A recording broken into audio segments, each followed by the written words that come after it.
Rightio, my first time recording a video since the US election happened. I'm not going to really talk about that at all in this video, you don't have to worry. So anyway, NXT itself, November 4th, 2020, happened a few hours ago. All in all, a decent show. It was nowhere near as good as Halloween Havoc last week. That show was one of the best NXT shows I've seen in so long. This week's episode, essentially, if you didn't see it, the main, basically, two takeaways were, for one, Pat Mcafee and that stable with Pete Dunne, Lorcan and Burch are really damn good. That's like, perhaps the main takeaway. And then, as well, NXT's women's division is really good, as most people know. So, those are like the main two takeaways, and this show helped to really, keep furthering that. And outside of that, we had a bunch of long matches. That's basically what this show was. Because this show, we had the match you see on screen, Shotzi Blackheart versus Toni Storm, which is probably my favourite match of the night. We had that. We had Ember Moon versus Dakota Kai. We had Tommaso Ciampa versus the Velveteen Dream. Kushida versus Cameron Grimes. All four of those matches went for like 15 minutes. So that was how they got through this show. Just a bunch of like fairly long type matches. That's how they did it. So if you're into in-ring work rate wrestling, tonight was a pretty good episode for you. Not a lot of promos on tonight's show. Like, Io Shirai did one on Rhea Ripley, and that was about it, to be honest. So, yeah, all in all, NXT, November 4th, 2020, an alright show. It furthered what it needed to, really showcased NXT Women's Division. The thing with Pat McAfee and his group burning the Undisputed Era flag was really good. So, I think I'll talk about that now. Basically, this segment, Pat McAfee, he comes out with Lorcan and Burch, the tag team champions, and Pete Dunne, who Pete Dunne...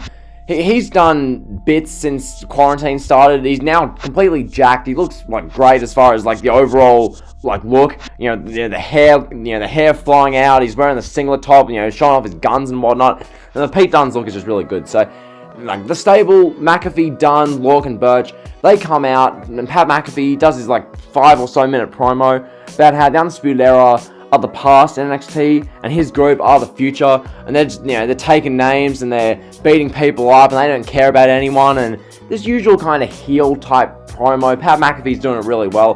One thing I will say about Pat McAfee, I don't know if you guys have seen this, I retweeted the video, I believe a week ago. It was Pat McAfee on the Pat McAfee show talking about how dumb the IWC is, and how much, the IWC is a bunch of idiots, and they're like the worst community like in the world, and it's just hilarious. Pat McAfee's fantastic as a heel. He's really entertaining. He's captivating. So what they do here, we have this Undisputed Era flag, which Pat McAfee gets. Then he gets Lorcan and Burch get a trash can in the ring. McAfee puts the flag banner in the trash can. Pete Dunne proceeds to light the thing on fire, so the thing burns in the trash can. Pat McAfee says that the Undisputed Era are done. Then they walk backstage and destroy Killian Dane again, so that was really good. I think this stable, McAfee, Lorcan, Burch, Dunne, awesome stuff. I think they could add Ridge Holland when he comes back, but that'll be in like 9 months. They could add, I don't know who else they're going to add, but I think it's a really awesome stable, and it's going to probably build up to a War Games match versus Undisputed Era, so that's really good. Now, as for the rest of the show, as I said earlier, very match heavy. The match you see on screen now, Tommaso Ciampa and the Velveteen Dream. This match was fine. The thing with these two guys, not that they're old news, because that's a bit of a dumb way of putting it, but hopefully this makes sense. Velveteen Dream, considering the 2020 he's had, with all these allegations and everything he's been through, and everything that's happened regarding him, you see Velveteen Dream, and you just... not that you feel fatigued, but you feel just like you don't really care. Like, I'm sure there's a couple of people who are like, oh my god, Velveteen Dream's amazing, how dare you even mention these supposed allegations? But I see Velveteen Dream, I'm just like, don't really care. So that's that. And him facing Tommaso Ciampa. Ciampa's someone who, granted, really cool, but I don't know. Ciampa, he comes out, the thing he wears in his entrance looks phenomenal, I will say that. Ciampa's entrance attire is wicked. And then, yeah, the match itself was fine. It felt like something just randomly taken from NXT in like 2017. That's what it felt like. The match was good. It wasn't a great match. It wasn't a bad match. It was just kind of there. Ciampa beat the Velveteen Dream. Rightio. So that was that. As for the other matches on the card, Cameron Grimes versus Kushida. They did this backstage segment where you had Cameron Grimes interviewed, and then he thought he saw a skeleton, then he like ran away or something. It was whatever, and then Kushida beat him. The match went for like 15 minutes. was what it was, really. Nothing to really comment there. We had the match between Dakota Kai and who was it? Dakota Kai and Ember Moon. There we go. That match was pretty decent as far as an opener goes. It was good. I think the ending they had with Raquel Gonzalez getting involved, costing Ember Moon the match. Dakota Kai gets the win. It makes sense.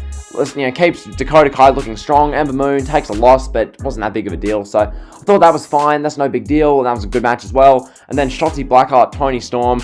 Match of the night, in my opinion. I really enjoyed that match. Those two are phenomenal in the ring, and they really just go to show the NXT Women's Division and the talent they have, because literally Ember Moon, Dakota Kai, Shotzi Blackheart, Toni Storm, you've got Rhea Ripley, Io Shirai, and that's just the top 6 in that division, and there's still like a few more which I can't really think of off the top of my head. So yeah, really good division there. And that was really NXT for this week, November 4th. As for the rest, or what we're saying next week, you see it on screen now. Johnny Gargano, the simp who blocked me on social media. More on that in another video. Johnny Gargano will be facing a mystery opponent, and we'll be getting Oney Lorcan and Danny Burch versus Breezango. So what do you expect to see here? Gargano will retain, obviously, and then the tag team titles, Lorcan and Burch will win fairly comprehensively, or they win and then Dunn and Pat McAfee beat up Breezango as well. So that was NXT for November 4th, 2020. NXT for next week looks fairly decent. I mean, not the greatest card, but I'm sure it'll be an alright kind of show. Is what it is, really. So yeah, if you enjoy the video, like, comment, sub, use no drill. See ya.